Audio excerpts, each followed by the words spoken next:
উন্নয়ন উন্নয়ন উন্নয়ন, চারিদিকে শুধু উন্নয়ন। স্বৈরাচার হাসিনা এখন বাংলাদেশের খুঁজে পাওয়া যাচ্ছে না। সে এখন দিল্লির নগরীতে বসে আছে, দিল্লিতে পুটকি মারা দিচ্ছে।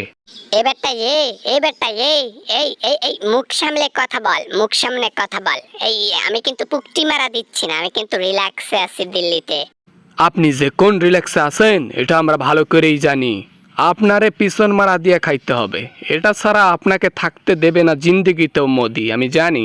বাঙালির নাক হচ্ছে কুকুরের নাকের মতো, গন্ধ শুঁকলেই বুঝতে পারে কোন পজিশনে কে আছে। তুমি কেমনে জানলা যে আমি পুকটি মারা দিয়ে থাকতেছি? একই রুমে একই ছাদের তলে একটা ঘরে বন্দি কারাগারে। এখন তোমরা রাত হলে কি করো না করো, আমরা বাঙালি কতে কলকাতা বুঝি। সর্বনাশ করেছে রে, সর্বনাশ করেছে। এ তো দেখি সবই জানে। হ্যাঁ বেটা আমাদের যে পিছনে বাস দিয়ে হাতে হারিকেন ধরাই দিয়ে পাঠাই দিলি কেন রে, কেন? কোন রকমে বেসে যে ফিরে গেছো দিল্লিতে, এটাই শুক্রিয়া আদায় করো। বাংলাদেশে 10টা মিনিট থাকলে তোমার কবরে এতদিনের ঘাস চলাই যাইতো। অন্যায় কাজ করে গেছো না? অন্যায় কাজ কখন করলাম? আর বাংলাদেশের জন্য কম ভালো কাজ করছি? হ্যাঁ, এতগুলো উন্নয়ন করলাম, তার মধ্যে 10,000 মানুষের প্রাণ নিয়েছি, খুব কি খারাপ করছি? তোর উন্নয়নের গুল্লি মারি, তোর আমি গুল্লি মারি। তোর মতো স্বৈরাচার, তোর উন্নয়ন তোর পিছন দিয়া দে।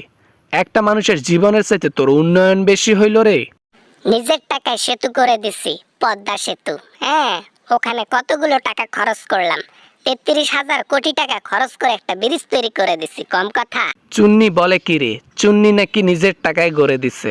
জনগণের পকেট ফাঁকা কইরা নিজের পকেট পুরছো, আর জনগণের টাকায় উন্নতি কইরা আবার নিজের নাম ফুটাইতেছ। বেটারা যার লবণ খাও তার একটু গুণ গাও, বুঝছো? এত কিছু করে দিয়ে আসছি তোমাদেরই সুবিধার জন্য, সব ভুলে গেছো না? আপনি যে প্রশাসনের অপব্যয় করছেন এটা চিরকাল মনে থাকবে বাংলাদেশ। আর আপনাকেও মনে রাখতে হবে, হাতে হারিকেন আর পেছনে বাস দিয়ে আপনাকে বের করে দেওয়া হয়েছে। আমি বড় পরিকল্পনায় আছি, এই পরিকল্পনা সম্পূর্ণ করব আমি। কোন রকমে বাংলাদেশে গিয়ে ক্ষমতাটা হাতাইতে পারলে আবার সেটেল হয়ে যাব। তাই নাকি?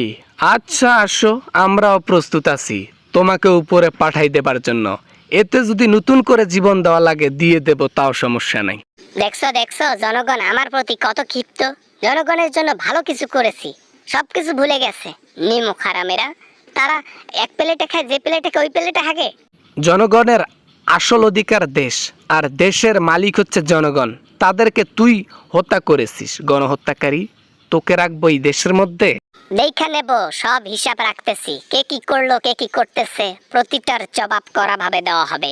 একটা অপদার্থ মেয়ে বসে বসে স্বপ্ন দেখতেছে বাংলাদেশকে ধ্বংস করে দেবার জন্য, বাংলাদেশের মানুষের শান্তি কারার জন্য, কিন্তু সেটা কখনোই তার মনের ইচ্ছা পূরণ করবে না আল্লাহ তাআলা।